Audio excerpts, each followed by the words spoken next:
네, 반갑습니다. 저는 퀘스트 소프트웨어 코리아의 IM 프리세일즈로 있는 유광일이라고 합니다.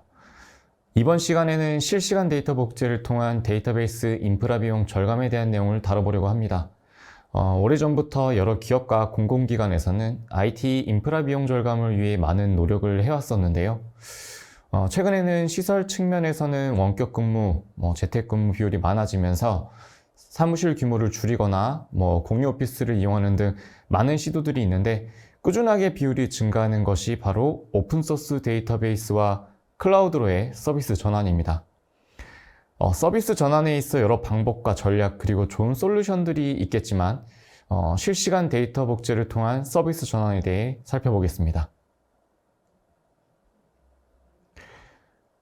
저희가 준비한 목차로는 첫째, 오픈소스 데이터베이스와 클라우드 서비스 전환, 두 번째, 실시간 데이터베이스 복제, 세 번째, 클라우드 데이터 마이그레이션 사례를 소개해드리면서 발표 마치도록 하겠습니다.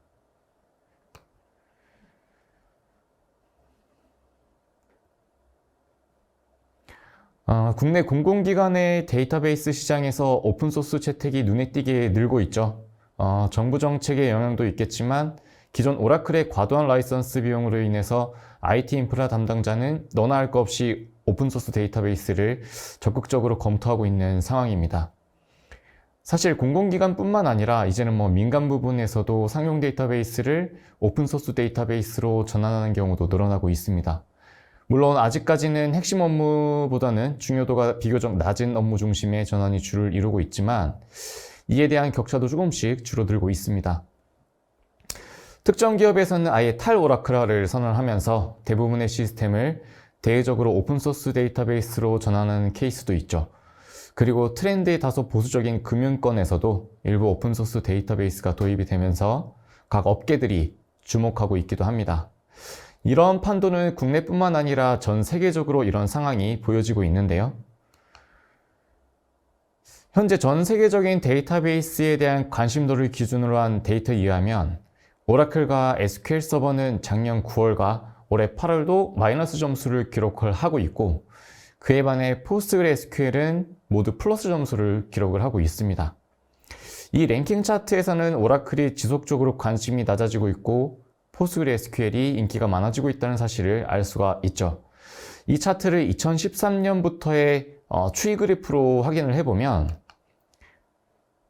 MySQL 응용 프로그램과 호환이 되는 MariaDB가 2009년에 릴리즈 되면서 비교적 낮은 점수로 시작하긴 했지만 현재까지 엄청난 성장률로 곡선 그래프를 그려주고 있고요. 앞 장표에서 말씀드렸듯이 PostgreSQL도 꾸준하게 성장세를 보여주고 있습니다. 이게 클라우드 컴퓨팅 기반의 데이터 웨어하우스 서비스 플랫폼인 스노우플레이크의 고성장도 눈에 띄고 있습니다. 여전히 오라클은 데이터베이스 시장에서 막강한 자리를 차지하고 있는 건 사실이고 중요 코어 업무에서는 오라클 데이터베이스를 사용하는 것에 대해서는 어느 누구도 토를 달 수가 없을 건데요. 하지만 이 기업과 기관에서는 많은 비용을 차지하고 있는 이 오라클 라이센스 비용을 줄이기 위해 오픈소스 데이터베이스를 찾고 있다는 사실은 지금까지 보고 계시는 차트로도 충분히 설명이 되고 있습니다. 그리고 코로나 팬데믹 이후에 비대면 서비스가 증가를 하면서 한국 IDC에서는 21년 클라우드 IT 인프라 시장 전망 보고서에서 클라우드 환경이 도입되는 IT 인프라 시장이 향후 25년까지 연평균 15%의 성장률로 25년에는 약 2조 2천억 원 정도의 매출 규모에 이를 전망이라고 발표를 했었는데요. 최근 들어서 정부 디지털 뉴딜 사업을 통해 공공부문 정보 시스템을 클라우드 환경으로 전하는 사업이 활발하게 진행이 되면서 이런 성장세가 더욱 뚜렷해지고 있는 것으로 보여지고 있습니다. 이처럼 이제는 특정 분야뿐만이 아니라 다양한 인더스트리에서 클라우드 전환이 가속화되고 있다고 볼 수 있는 부분입니다. 이 보시는 자료들처럼 많은 기업들이 비용 절감과 확장성 등을 위해 오픈소스 데이터베이스와 클라우드 환경으로 서비스 전환을 하고 있는 걸 텐데요. 하지만 서비스를 다른 플랫폼으로 전환한다는 것은 말처럼 간단하지가 않죠. 사전 준비 단계에서부터 테스트, 전환, 안정화, 운영 단계에 이르기까지 쉬운 과정이 하나도 없고 모두 까다로운 전차들입니다. 그중 가장 중요한 것 중 하나가 데이터베이스 마이그레이션인데요. 데이터베이스 마이그레이션에 있어서 고려해야 될 사항들을 말씀드려 볼까 합니다. 먼저 첫 번째로 서비스 다운타임을 고려를 해야 합니다. 서비스 다운타임을 장기간 아주 러프하게 잡아놓고 마이그레이션을 진행한다면 너무 편하게 데이터를 마이그레이션 할 수가 있겠죠. 하지만 이렇게 장기간 동안 서비스를 내려놓을 수 있는 곳이 아마도 없을 겁니다. 이 다운타임은 비즈니스의 연속성 그리고 비용과 직결됩니다. 그래서 적절한 다운타임 산정은 데이터베이스 마이그레이션 프로젝트에 있어서 성공 유무를 가를 정도로 아주 중요합니다. 그래서 이 다운타임을 최소화하기 위해서는 온라인 상황에서 마이그레이션 동안에 변경된 데이터를 유실 없이 타겟에 정확하고 빠르게 반영해야 하고 이 이관된 데이터를 검증을 할 수가 있어야 합니다. 두 번째로 데이터베이스 현황 분석입니다. 데이터베이스 크기와 오브젝트 유형 파악은 마이그레이션 방법을 결정할 때 중요한 요건 중 하나입니다. 데이터베이스 사이즈나 오브젝트 타입에 따라서 수십 테라의 사이즈가 아니라면 익스포트 임포트를 이용하거나 아니면 데이터베이스 사이즈가 방대하다면 백업 복구로 이관한다든지 간단한 데이터들은 DB링크를 이용해서 옮길 건지 TTS를 이용할 건지 선이행과 본이행으로 나눠서 할 건지 등을 결정짓는 데 중요한 요소입니다. 그리고 네트워크 현황 분석인데요. 데이터베이스를 이관하기 위한 네트워크 인프라가 알맞게 갖춰져 있는지 확인이 필요하겠죠. 방화벽 정책에 따른 포트 오픈이나 대역폭은 이관에 적합한지 확인을 해서 시간 비용이 낭비되지 않게 잘 준비하는 것이 중요하겠습니다. 세 번째로 공급업체와 파트너 선택 부분입니다. 공급업체의 경우 각 공급사마다 장단점이 있기 때문에 기업 비즈니스에 알맞는 업체를 선택하는 게 중요합니다. 하나의 예로 제품의 제조사만 보고 믿고 구매를 하셨다가 국내 기술 지원 인력들이 부족해서 문제가 발생했을 때 지원을 원활하게 받지 못하는 고객사들을 종종 본 적이 있습니다. 이런 사례들을 미뤄보아 업체를 선택하실 때는 기술 지원이나 장애 대응 부분이 원활하게 이루어지는지 그리고 비용 측면은 적당한지 각 공급 업체를 충분히 비교해보고 검토하는 것이 좋겠습니다. 그리고 동종 인더스트리에서 레퍼런스를 얼마나 가지고 있는지도 중요하겠죠. 클라우드로의 서비스 이관은 분명 단조롭고 쉬운 작업이 아니기 때문에 유사 레퍼런스가 있는지 확인을 해서 충분한 경험을 가지고 있고 파트너를 선택하는 것이 중요하겠습니다. 그리고 추가적으로 인증과 검증 내용을 확인하는 것도 좋은 선택 방법 중 하나입니다. 국제적으로 공인된 보안모범 사례가 있는지 그리고 클라우드 보안이나 개인정보 보호 등과 같은 인증을 예로 들 수가 있겠습니다. 이외에도 많은 부분들을 고려를 해야겠지만 기업 입장에서는 정확하게 데이터 마이그레이션 하고 그리고 다운타임을 줄이는 것이 가장 중요하다고 볼 수가 있겠습니다. 이 다운타임을 줄이는 좋은 방법 중 하나가 이 실시간 데이터베이스 복제 기술을 이용하는 것입니다.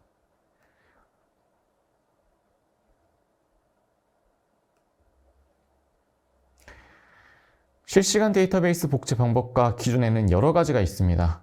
과거에는 트리거나 타임스탬프 등 데이터베이스 내에 있는 오브젝트를 활용을 해서 발생한 DML을 복제를 했었는데요. 이는 이제 데이터베이스 내 자원을 많이 사용하게 되면서 DB의 성능 저하를 발생시킬 수 있는 방법입니다.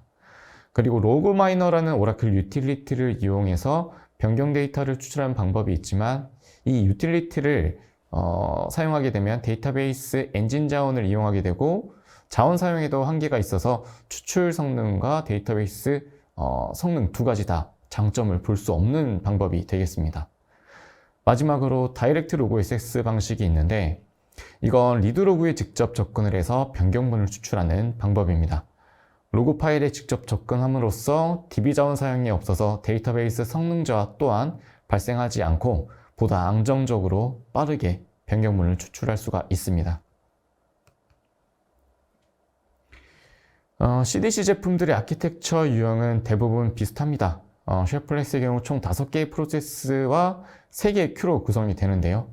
캡처, 리드, 익스포트 프로세스는 일반적으로 소스 시스템에서 동작을 하게 되고 임포트와 포스트 프로세스는 타겟 시스템에서 동작을 하게 됩니다. 하는 역할을 간략히 설명드리면 캡처 프로세스는 리드 로그의 다이렉트로 액세스해서 데이터 변경문을 추출하고 리드 프로세스는 컴피그 파일을 참조해서 라우팅 정보를 매핑을 합니다. 익스포트와 임포트 프로세스는 TCP/IP로 지정된 IP를 통해서 메시지를 전송을 하게 되고, 마지막으로 포스트 프로세스가 타겟 데이터베이스의 SQL 레벨로 적재를 하게 됩니다. 이 아키텍처에서 표현하고 있는 Q는 데이터 처리와 전송을 위한 임시 저장 영역이라고 생각하시면 되겠습니다. 두 번째로, 마이그레이션 하고자 하는 데이터의 정합성이 검증이 안 되는 데이터라면 어떻게 생각하시나요? 이 데이터 복제에서 가장 중요한 것은 정합성입니다. 데이터베이스 복제 솔루션은 데이터 무결성을 보장하는 기본 아키텍처를 가지고 있어야 되는데요. 즉, 다시 말해서 변경 데이터를 타겟 데이터베이스에 반영하면서 정합성을 판단한다면 보다 신뢰할 수 있는 데이터가 될 수가 있겠죠. 일부 솔루션의 경우 조건 절해값만 존재를 한다면 정합성과 상관없이 업데이트 돼 버리는데, 그대로 정합성이 일치하지 않은 채로 운영이 되게 됩니다. 이 데이터 정합성 부분은 관리자나 사용자 모두에게 아주 중요한 부분이기 때문에 정확한 검증이 필요합니다.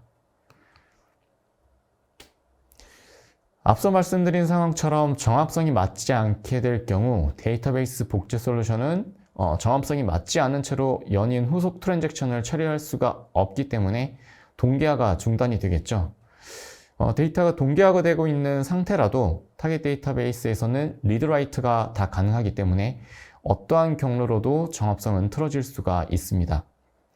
그래서 사용자의 편의를 제공하기 위해 정합성을 검증할 수 있고, 정합성이 맞지 않은 데이터가 있을 경우 보정을 해주는 보정 유틸리티를 제공을 해야 됩니다. 예시화면이 잘 보이실지 모르겠지만, 소스 테이블과 타겟 테이블에 데이터가 틀어짐을 인지를 하고 비교 유틸리티를 수행을 해보니 타겟 테이블에 18,000건 정도의 데이터가 누락된 것이 확인이 되었고, 인서트가 18,000건이 필요하다고 표기가 됩니다. 그 이후에 보정 유틸리티를 수행을 하게 되면 생성된 SQL을 통해서 정합성이 맞춰지게 됩니다. 이 정합성을 점검하고 보정하는 기능은 사실 마이그레이션 작업에 있어서도 중요합니다. 이 정확하게 데이터가 이관이 됐는지 확인을 하고, 어떠한 이유로도 데이터가 올바르게 이관되지 않을 수가 있기 때문에 이런 유틸리티를 통해서 정합성을 보정한다는 건 데이터베이스 복제를 통한 마이그레이션 작업에 있어서 충분히 매력적인 부분이라고 생각이 됩니다. 다음으로 다양한 복제 단위를 제공해야 합니다. CDC를 도입하는 목적으로 DR 구축이 아니라면 전체 오브젝트를 복제하는 경우가 많지가 않은데요. 기본적으로 테이블 단위뿐만 아니라 컬럼, 로우, 스키마 단위까지 복제 대상으로 지정할 수가 있어야겠죠. 하나의 스키마에 수백 수천 개의 테이블이 있을 수 있기 때문에 스키마 단위도 필수적으로 복제 설정이 가능해야 합니다. 그리고 테이블의 레이아웃은 수시로 변경될 수가 있고, 이 내용이 동기화되고 있는 타겟 테이블에도 동일하게 반영이 되어야겠지만 연이은 트랜잭션 반영에도 문제가 없겠죠. 그렇기 때문에 DDL 동기화도 잘 지원이 되어야 됩니다. 그리고 실시간 데이터베이스 복제로 여러 가지 유연한 복제 구성이 가능해서 고객의 니즈에 맞춰 여러 가지 목적으로 사용을 할 수가 있어야 됩니다. 예를 들어서 일반적인 단방향 복제 구성을 통해서 정복의 구성을 한다거나, 아니면 양방향 구성을 통해서 마이그레이션 작업에 이용을 하고 페일백 구성을 준비를 할 수가 있겠고요. 데이터베이스 세대로 서로 동기화를 걸어서 로드 밸런싱 구조를 가져갈 수도 있겠습니다. 그리고 하나의 데이터베이스에서 각기 다른 데이터베이스로 데이터 동기화를 설정해서 리드 분산 효과를 기대할 수도 있겠고, 또한 이 캐스케이딩 구조를 구현함으로써 네트워크 환경이 취약한 곳에서 로컬라이제이션한 형태로 데이터베이스를 사용할 수도 있겠습니다. 또 많이 사용하시는 형태가 바로 여러 개의 소스 DB를 하나의 타깃 DB로 동기화를 구성해서 DW 형태를 가져가기도 하고요. 트랜잭션의 감사 목적으로도 종종 사용을 하고 있습니다. 이처럼 실시간 데이터베이스 복제를 이용한다면 유연한 복제 구성 형태를 가져감으로써 업무의 생산성과 가용성, 그리고 연속성 등을 높일 수가 있습니다. 사용자들은 데이터베이스 복제 구성을 마친 뒤에 프로세스들이 정상적인지, 그리고 지연은 없는지, 이벤트는 발생하지 않았는지를 한 화면에서 쉽게 보기를 원합니다. 그렇기 때문에 기호에 따라서 CLM 환경, 그리고 GUI 환경, 모두 모니터링을 제공할 수가 있어야 됩니다. 일부 CDC 솔루션에서는 제품이 설치되고 별도의 GUI 모니터링을 제공하고 있지 않아서 사용자가 직접 CLI 커맨드로 모니터링을 해야 하는 불편함이 있는데요. 쉐플레스는 직접 CLI 환경에서 커맨드를 통한 모니터링도 가능하지만 GUI 화면을 통해서 더욱더 편하게 동기화나 장애 관련 정보를 확인할 수가 있습니다. 이제는 시스템 구성에서 CDC 솔루션도 꽤 중요한 부분을 차지를 하고 있는데 데이터 동기화 부분에 장애가 발생한다면 크리티컬한 상황으로 이어질 수가 있겠죠. CDC 장애 상황은 크게 프로세스 장애, DB 장애, 네트워크 장애 세 가지 정도로 분류를 할 수가 있는데요. 휴먼 에러에 의한 프로세스 킬과 같은 장애 발생 시 자동으로 프로세스를 재시작해서 정상적으로 동기화를 시작할 수가 있어야겠죠. DB 장애 시에도 어디까지 추출되었고 어디까지 적용되었는지 내부적인 메타데이터를 통해서 장애 상황만 해결된다면 지속적으로 동기화가 가능해야 합니다. 네트워크 장애 시에도 마찬가지로 정상 여부를 지속적으로 체크를 해서 정상화가 되면 다시 복제를 재개를 해야 됩니다. 이때 유의될 부분이 장애 시를 대비를 해서 변경 데이터가 쌓일 수 있는 적절한 디스크 공간이 필요하겠죠. 다음으로 이런 실시간 데이터베이스 복제 기술을 이용하여 다운타임을 최소화하며 마이그레이션하는 과정에 대해 설명드리겠습니다. 전통적인 마이그레이션은 데이터를 이관하기 앞서 서비스를 중지하고 전체 데이터를 이관을 합니다. 서비스 중지 시점부터 전체 데이터 복제가 완료되기까지 다운타임이 길어지는데 이 시간이 데이터 양에 비례하게 되겠죠. 반면 실시간 데이터베이스 복제를 이용한다면 서비스를 중지시키지 않고 초기 데이터 복제를 시작하여 복제가 완료되는 시간까지 모두 서비스 온라인 상태를 유지하게 됩니다. 이 부분이 가장 큰 차이점이고 중요한 부분이 되겠죠. 이후에 정해진 다운타임 내에 데이터 정합성과 업무 검증을 진행하고 최종적으로 신규 시스템을 오픈하게 되면 전체 과정은 마치게 됩니다. 그리고 또 하나의 장점이 혹시나 서비스 오픈 후에 데이터의 정합성이 틀어지고 비상 상황이 발생한다면 as 시스템으로 페일백을 해야 하는 상황이 발생할 수도 있는데 실시간 데이터베이스 복제를 이용한다면 투비 데이터베이스의 변경분 복제를 구성해서 페일백 상황을 보다 쉽게 대비할 수가 있습니다.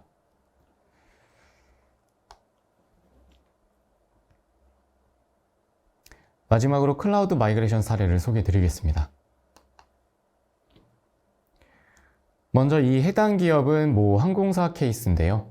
운영 ERP 서버의 과도한 리소스 사용률을 낮추기 위해서 조회성 업무 분리가 시급했습니다. ERP 본 DB의 안정성과 성능 확보를 위해 쉐플스를 도입해서 클라우드 시스템 내에 조회 전용 DB를 구축을 한 사례입니다. 타겟이 되는 DB를 리포트용으로 활용해서 보다 장기간 데이터를 보유하는 특징이 있었고요.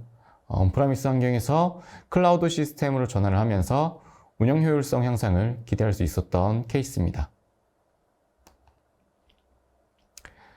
그리고 최근 쉐플스를 이용한 온프라미스 to AWS RDS 사례를 소개해 드리겠습니다. 모 대형 유제품 기업의 사례인데 실제 온라인 제품 주문 사이트 업무 프론트단에 AWS RDS PostgreSQL을 채택을 하셨고 운영계에 있는 베이스 데이터를 쉐플스를 이용하여 실시간 동기화하는 케이스입니다.